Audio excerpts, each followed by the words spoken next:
Los movimientos mandibulares necesitan tener la dinámica suficiente para poder contribuir al habla, la fuerza suficiente como para poder morder una zanahoria y de igual forma necesitan ser capaces de moverse para poder masticar un chicle. Pero detrás de todas estas funciones se esconden unos músculos que son capaces de poder hacer estas y muchos más. Soy Carla Daniela, estudiante de la licenciatura de estomatología de la Universidad CESES, y a continuación mi equipo y yo les hablaremos acerca de los músculos masticatorios, de la palpación muscular y de la articulación temporomandibular.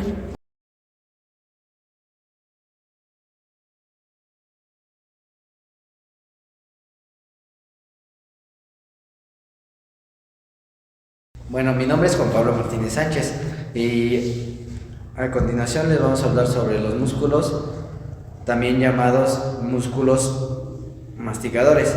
Bueno, estos es un grupo compuesto por los siguientes músculos, que es el músculo temporal, el músculo macetero, el pterygoideo medial y el pterygoideo lateral.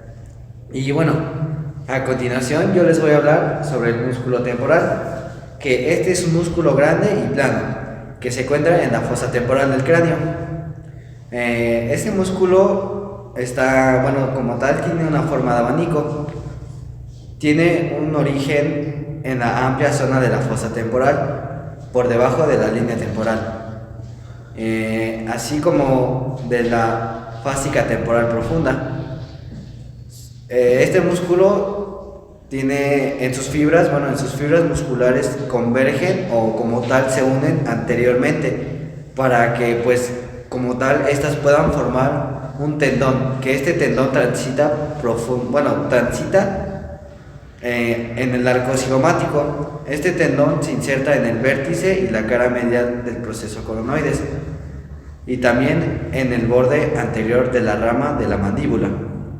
El músculo temporal se encuentra inervado por los ramos temporales profundos del nervio mandibular y como tal este es irrigado por las ramas temporales profundas de la arteria maxilar y pues las ramas temporales medias de la arteria superficial. Este músculo, su principal función es la elevación de la mandíbula.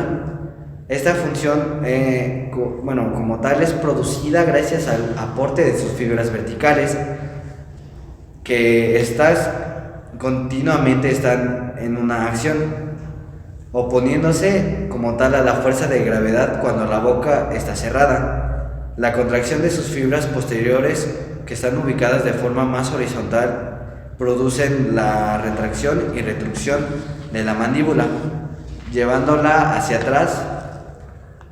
Y como bien ya sabemos, adicionalmente el músculo temporal contribuye a los movimientos de lado a lado de la mandíbula, facilitando pues el proceso de la masticación. El músculo macetero es un músculo fuerte y va a tener una forma cuadrangular que va a cubrir la cara lateral de la rama de la mandíbula. La va a cubrir de ambos lados y esta va a estar formado por dos capas que se van a diferenciar ligeramente debido a los puntos de inserción. La primera capa es la capa más grande y superficial y tiene origen en el proceso maxilar del hueso cigomático, además de que tiene pues 2/3 anteriores del borde inferior del arco cigomático. Y desde este punto, pues las fibras musculares van a tomar un trayecto hacia inferior y posterior para de esta forma insertarse en la cara lateral del ángulo de la mandíbula y en la mitad inferior de la rama de la mandíbula. La segunda capa es una capa profunda y también es pues el músculo macetero. Esta va a tener un origen en la cara medial y en el borde inferior del arco cigomático. Estas fibras van a tomar un trayecto hacia inferior para que puedan insertarse en la porción superior de la rama de la mandíbula hasta poder llegar al proceso coronoides.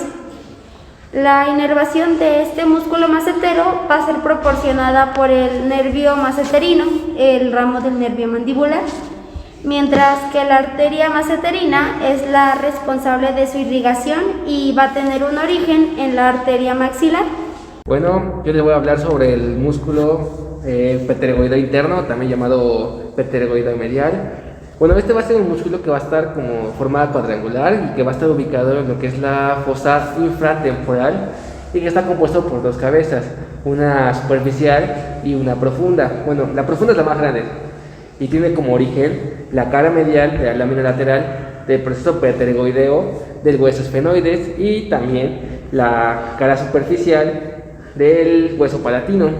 La cabeza superficial también es la más pequeña y esta tiene un origen en la tuberosidad maxilar.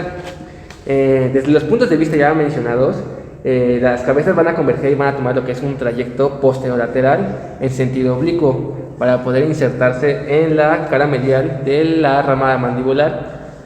También una de sus funciones muy importantes va a ser la protrusión, así como los demás músculos, la elevación y el cierre de la mandíbula. Pero también este músculo va a dar otro movimiento que es la lateralidad, así de lado a lado. Bueno, y yo les voy a hablar también sobre el músculo pterygoideo lateral o externo. Bueno, puede ser conocido por por estos dos nombres. Y bueno, este es un músculo de forma triangular que se encuentra en la fosa infratemporal. Que, bueno, de la misma manera que el músculo el pterygoideo medial, este presenta dos cabezas con dos orígenes distintos. La cabeza superior es más pequeña y tiene origen en la cara inferior del ala mayor y cresta infratemporal del hueso esfenoides, lo cual forma el techo de la fosa infratemporal. Y bueno, la segunda parte, que es la cabeza inferior, es más grande en comparación con la cabeza superior y tiene origen en la cara lateral de la lámina lateral del proceso pterygoideo del hueso esfenoides. Las fibras de estas dos cabezas convergen y como tal toman un trayecto lateral para insertarse en una depresión poco profunda en la cara anterior del cuello de la mandíbula, que es denominada fosita pterygoidea. De la misma manera, algunas fibras se insertan en la cápsula articular y también en el disco articular de la articulación temporomandibular, o la como bien conocida ATM. El músculo pterygoideo lateral se encuentra inervado por el ramo del pterygoideo lateral del nervio mandibular e irrigado por las ramas pterygoideas de la arteria maxilar. Sus funciones, la función como tal del músculo del pterygoideo lateral depende de su grado de contracción. Cuando existe contracción bilateral de los músculos pterygoideos laterales, provoca la protrusión, y se desprende de la mandíbula. Y cuando solo se contrae un lado en conjunto con el pterygoideo medial ipsilateral, este como tal provoca el desplazamiento de la mandíbula al lado opuesto, que bien esto permite alternar los movimientos de lado a lado durante el proceso de masticación.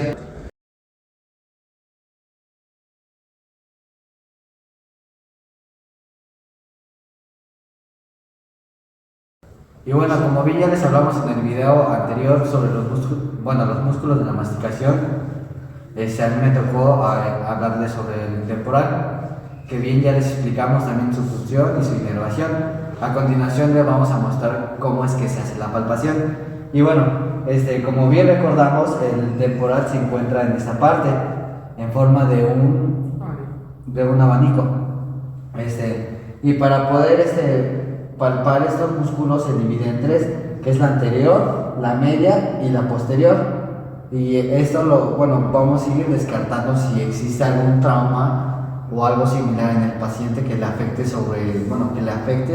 al momento de masticar. Y vamos a empezar por la línea anterior, que sus fibras son horizontales. Le vamos a pedir al paciente que abra. Cierra. Y le vamos a preguntar si hay dolor. Abre. Cierra. ¿Hay dolor? No. Y nos vamos a pasar a la media, que sus líneas son, sus fibras son oblicuas. Abre. Cierra. Abre. Cierra. ¿Siente dolor? No. Y por último,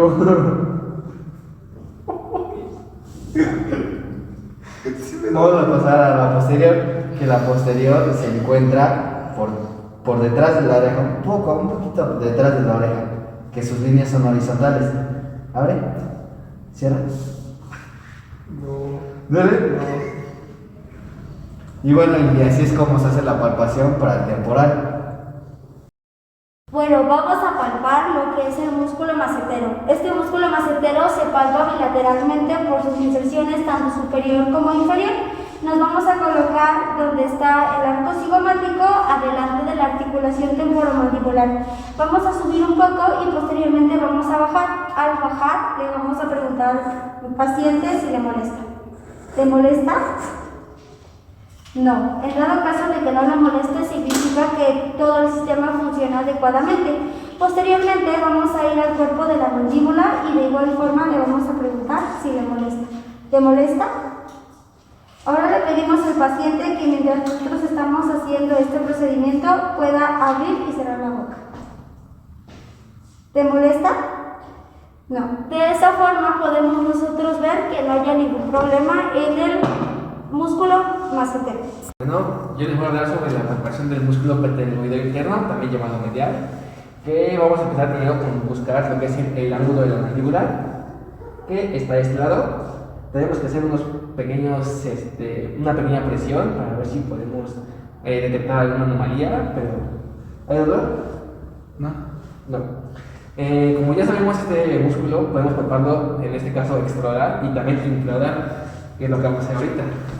Vamos a pedir al paciente que abra lo que es la boca y buscar al igual el ángulo de la mandíbula. ¿Puedes abrir, por favor?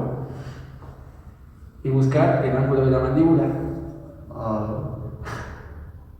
Y preguntar si duele. Y eso sería todo. Bueno, y nos vamos a hablar sobre el músculo pterygoideo lateral o externo. Y que bueno, este lo vamos a hacer mediante movimientos de la mandíbula que se hacen de lado a lado, o sea, movimientos de lateralidad. Le vamos a pedir al paciente que mueva su mandíbula de un lado hacia otro. ¿Puede mover su mandíbula? Y también vamos a hacer el movimiento de protrusión, que es la mandíbula hacia atrás. Y también lo vamos a poder palpar metiendo los dedos índices y pidiéndole al paciente que abra y cierre y preguntándole si hay alguna molestia. ¿Hay molestia? No. Y eso sería todo.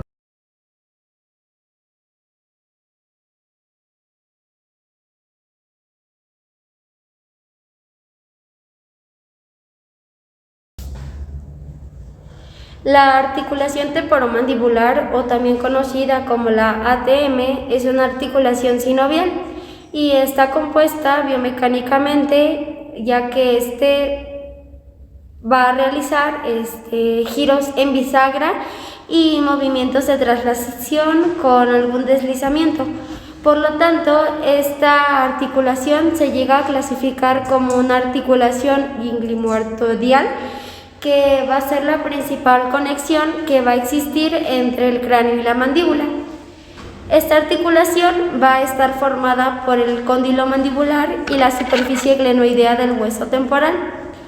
Estos dos huesos pues van a estar separados por un disco articular que va a dividir a la articulación en dos compartimientos independientes, que es el espacio temporodiscal o el compartimiento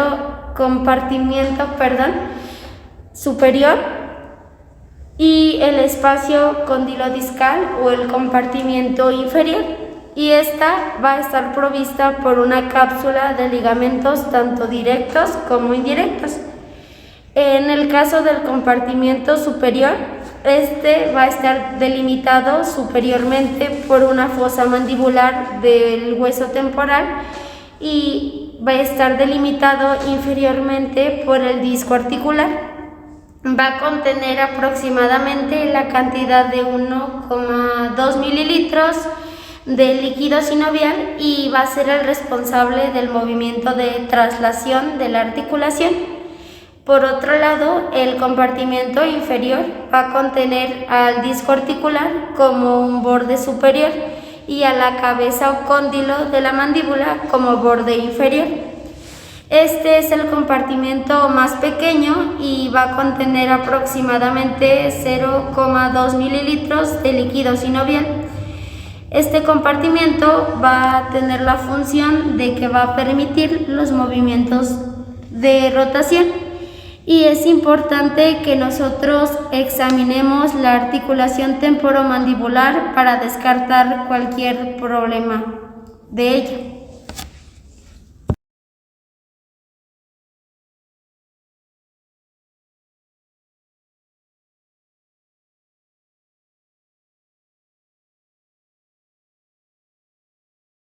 Para finalizar, vamos a palpar lo que es la articulación temporomandibular, o también conocida como la ATM. Con ella vamos a palparlo con los dedos índices y nos vamos a colocar en donde está el conducto auditivo externo. Posteriormente, le vamos a pedir a nuestro paciente que abra y cierre la boca. ¿Existe alguna molestia? Una vez aplicado esto, vamos a dirigirnos hacia la parte de atrás. Y como aquí se puede palpar porque están los cóndilos, le vamos a pedir nuevamente al paciente que abra y cierre la boca. ¿Tiene algún dolor? No. De esa forma nosotros podemos descartar cualquier anormalidad que exista en la articulación temporomandibular. Gracias.